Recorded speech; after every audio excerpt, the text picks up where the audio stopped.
Bonjour à tous et tous, merci d'être avec nous sur TV5 Monde. À la une ce 21 juin, la menace brandie par Vladimir Poutine de fournir des armes à la Corée du Nord en réponse à la livraison d'armements occidentaux à l'Ukraine. Et si la Corée du Sud s'y mettait également, ce serait une grave erreur, a déclaré depuis le Vietnam le président russe. Bombardement sur Gaza et tirs à la frontière israélo-libanaise entre le Hezbollah et l'armée israélienne. Les États-Unis craignent une nouvelle escalade. Le Premier ministre israélien affirme mener une guerre pour l'existence d'Israël. Et de ce conflit, nous parlerons avec notre invité, le journaliste et historien François Reynard.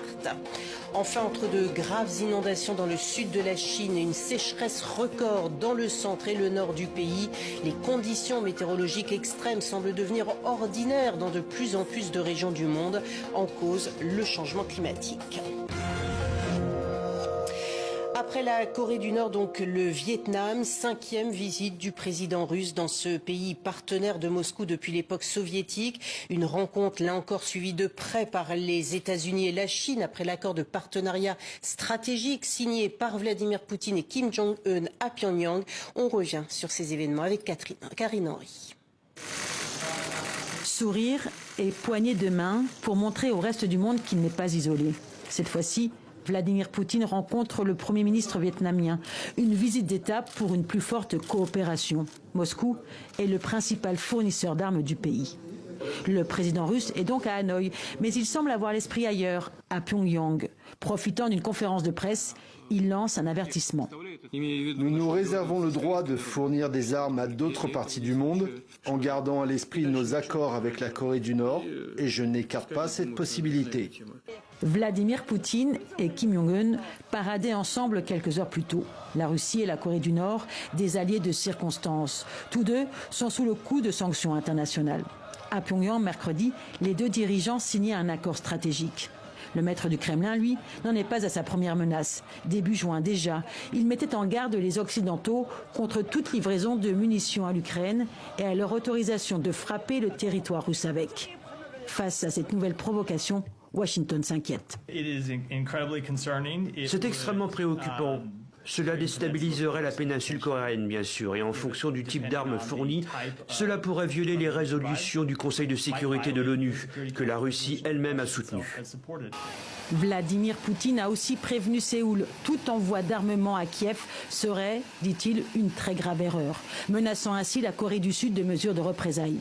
C'est ainsi que le président russe a terminé sa mini-tournée en Asie.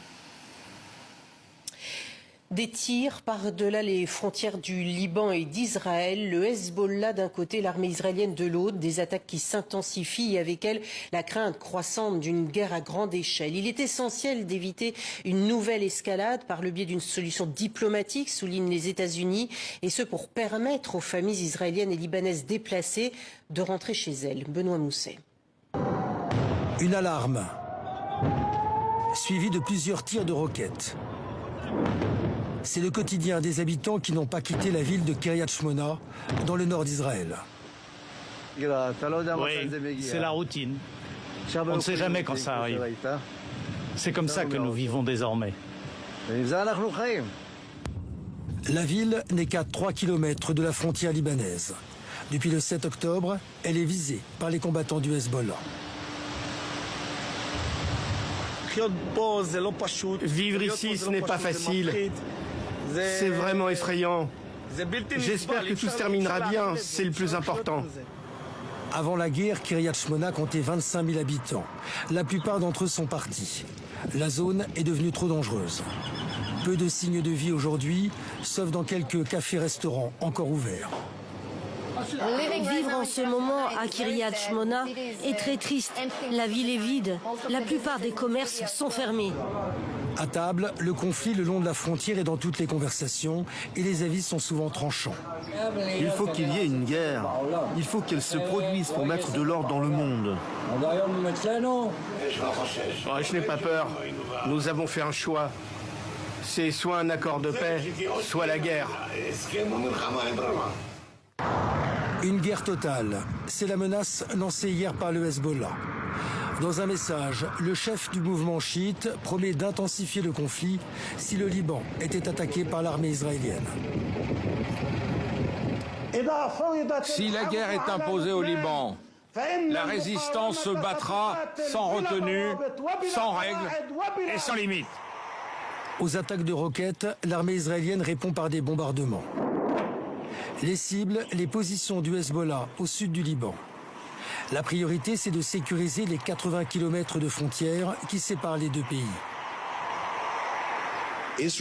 Israël rétablira la sécurité à sa frontière septentrionale. Israël répondra avec force à toutes les agressions du Hezbollah.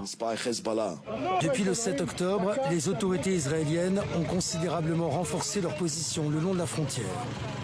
Ces soldats s'entraînent. Ils se préparent en cas d'offensive terrestre sur le Liban. Un scénario qui n'a jamais été écarté par l'état-major de Tsahal. La tragique et fascinante histoire d'une terre promise, c'est le titre de l'ouvrage collectif dirigé par François Reynard, notre invité. Bonjour François Reynard, vous êtes journaliste au Nouvel Observateur, historien également, et c'est important de le préciser puisque dans cet ouvrage justement vous retracez 3000 ans d'histoire Israël-Palestine en 33 dates clés. C'est une histoire partagé, bien évidemment, entre Israël et Palestiniens. C'est un récit que vous souhaitez le plus factuel possible, sous la plume de 25 journalistes. Alors c'est un récit qu'on espère factuel, mais qui a cette particularité, on essaie dans ce petit livre, de faire tenir deux histoires. Parce que tout ce qui se passe là, ce qu'on vient de voir aux infos et qu'on voit tout le temps aux infos, c'est qu'on voit bien qu'il y a deux légitimités qui sont face à face, et il y a deux idées historiques derrière tout ça. Du côté israélien, il y a les Juifs qui disent on doit, après l'histoire atroce qui a été celle des Juifs, les persécutions, etc., la bien sûr, on a droit à un État qui nous protège. Ça, c'est une demande légitime. Mais cette demande légitime, elle est contestée par l'autre côté, parce que du côté arabo-musulman, disons, il y a l'idée, en fait, ce qui se passe là, c'est des Européens qui sont venus sur une terre et c'est la colonisation qui continue. Donc ça a des racines historiques lointaines. On revient sur ces racines et encore une fois, ce qui me fascine beaucoup dans cette période, c'est que chacun ne voit qu'une vérité dans l'histoire. Dans le débat politique, il n'y a que ça aujourd'hui. Eh bien, il faut accepter que pour comprendre Israël-Palestine, il y a deux vérités. J'ai des étudiants, je leur dis, quand quelqu'un dit palestinien, palestinien, ou quand quelqu'un dit israélien, israélien, je dis ne le croyez pas. Il y a deux histoires et il faut tenir les deux, sinon on ne sortira jamais. Vous revenez effectivement sur une notion clé de sionisme qui porte non pas l'idée d'installation du côté des Juifs, mais au côté de retour sur leur propre terre. Et cette question côté arabe, effectivement, vous venez de le dire, en quoi est-ce à eux de payer les conséquences d'un crime commis en Europe dont ils ne sont en rien responsables? En fait, c'est ces deux notions-là. C'est un problème qu'il y a, alors effectivement, là, depuis la création d'Israël en 48, bien sûr, parce que ou du côté israélien, on peut dire, ce n'est pas une situation coloniale, puisque le peuple juif revient sur son berceau ancestral. Ce qui est vrai, ce qui est indiscutable. Il y a le mot juif, il vient du judéen, les gens qui habitaient le royaume de Judée. Et le royaume de Judée, il descend du royaume d'Israël, qui était là dans l'Antiquité. Bon. Mais de l'autre côté, il est vrai aussi, comme voilà, vous citez cette phrase du livre, il est vrai que les Arabes disent, mais pourquoi on doit payer pour la Shoah, qui est le fait de l'Europe? C'est une question très claire et légitime, effectivement. Voilà, et tout à fait légitime de poser cette question-là.